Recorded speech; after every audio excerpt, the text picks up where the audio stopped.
今日同大家分享一件壽山石裏面嘅芙蓉石，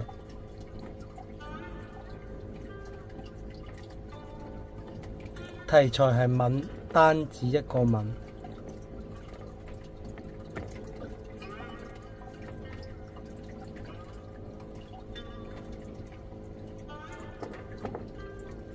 主題係挑個細蚊仔，好似喺度錫個壽桃嘅個狀態。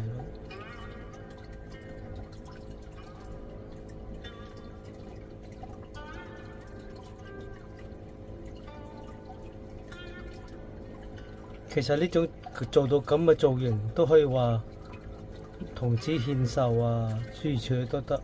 呢度個窿咧，其實就係嗰啲老虎屎啊，即係芙蓉嗰啲沙，我撩走咗。呢件就係老正芙蓉啦，咁多年完全都冇反應，冇變色，仲係咁鮮色。